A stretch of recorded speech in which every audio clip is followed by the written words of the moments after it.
This is the lecture on qualitative research. So what is qualitative research? It's inductive. So rather than quantitative research, which is deductive, meaning it's generalizing to a larger sample of the population, qualitative research is looking at a small group and trying to understand something. So before you have factors to do statistical analysis, before you can develop a survey, you first need to know what questions do you want to ask. So if you don't know a lot about a brand new area of research, you want to do inductive reasoning. You want to engage in qualitative research. So it's a holistic approach to inquiry. And the idea is to be right there facing your participants. That's really important. And you generally already want to know what do you want to say. So generally there are interview questions or what we call interview schedules that are developed ahead of time. So although there are a lot of types of qualitative data out there, broadly I've provided you with these three: interviews, observations, and archival information. Interviews can be very structured or they can be very informal. It can be a lot, but you definitely want to get these quotes from people. So you want to do that.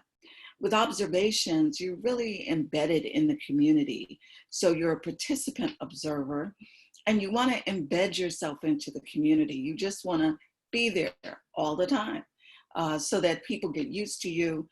Because once you enter into the community, it's going to cause a little ripple, meaning they're not going to do what they normally do.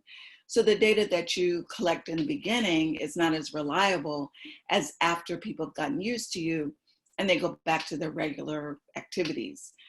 So it's really important for you to spend extensive time in the community and get what's known as thick description on what's going on. Archival information could be client notes if you were collecting data, and I've done that before in research studies where I've asked to get all of the client notes to be able to see what are clients in that community talking about. But it could also be gathering newspaper articles. I've done that before in a research study where I gathered information from newspapers, magazines, and so on about the people in a particular community. You can ask clients to keep a photo journal. You can ask them to keep a diary.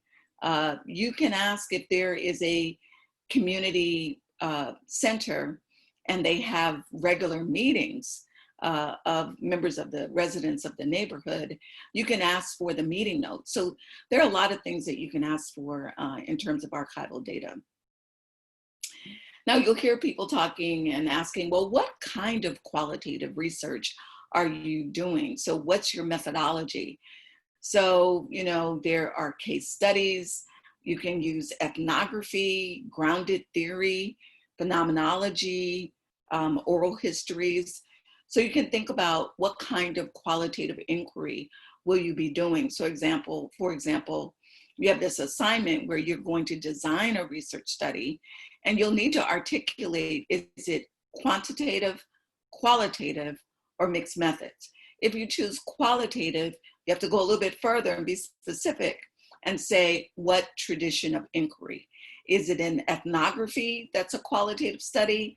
Is it a phenomenology as a qualitative study, and so on? So you need to talk about that. I'm not going to go into deeply these different ones. You should read about those in your textbook and in the supplementary readings that I've provided for you. So you can go into that. When you're designing a qualitative study, it's important that you still have a problem statement, meaning what's the phenomenon that is under investigation? And then you also need to talk about the purpose of the study, meaning what is the intellectual merit? What is the hole in the research that people need to know about? You need to have research questions. They usually begin with the word what. So what does such and such look like? and so on. You need to, of course, I've already talked about gaps of knowledge. So here you see 3 what questions. What do people in this setting have to know in order to do what they are doing? What is the story that is being told from these experiences? What are the underlying themes and contexts that account for the phenomenon or the experience? And then sampling, how do you do that? You can do a purposeful sampling where you decide who the key informants are, and you can go and interview just those people. You can also think about what theory are you using, or do you want to do a cross-section of the people, of the population? A common one that is called snowball, meaning you talk to person A and you say, okay, I'm interested in this study and I would like for you to be a participant. And then you say, do you know any other people who are similar to you in your demographic, in your opinions, or in your experiences or whatever? And they tell you about person B. You go to person B, you talk to that person, ask them if they would like to participate, and then you ask them if they know any other people. So you keep, sort of a snowball. So this is like a ball rolling downhill, gathering moss, so to speak. And so the idea is that you're just going to keep going to each person and asking if they know someone else. And that's called snowball. Sometimes you can do what's known as stratified purposeful or random purposeful, or you can just do convenience. So convenience is if I wanted to know about graduate counseling students at an HBCU, I could just go into one of our classes and ask all the students in that class to participate in the study. A lot of times in education, convenience sampling is often used because students, K-12 students, are sitting in classrooms, and it's so much easier to be able to do that. You definitely want to record. I record audio and I record video because I don't know if I'm going to, like, let's say the audio recorder stops working, like I have a technology problem, having another form is better. Video is good because I get to see people's nonverbals, and that helps me in interpreting what's going on. I typically also have someone other than myself, a process observer, who is drawing what the room looks like. So we can also look at relationships. Afterward, the interviews are transcribed verbatim. Then they are what I call sanitized, meaning you take out any formal names. So if they mention the name of a person, if they mention the name of a place, I might then make that more anonymous. We want to make sure that people cannot be identified, whether it's people who are participants or people they're talking about. We don't want them to be identified. So we have to be able to do that.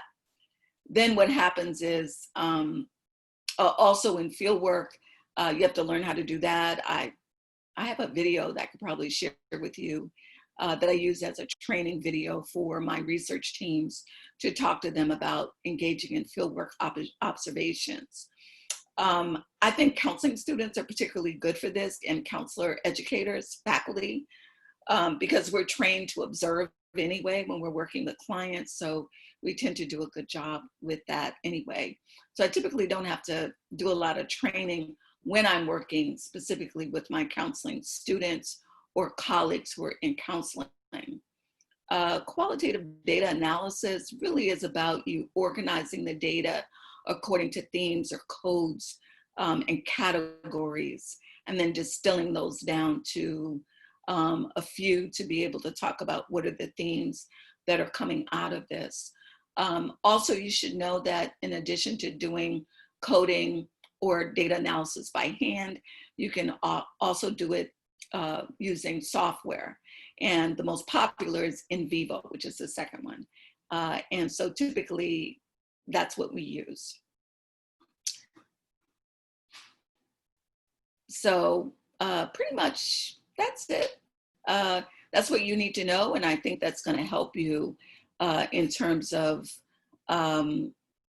preparing for your research paper that you will submit at the end of the semester. If you have any questions, please see me during office hours. I look forward to talking with you.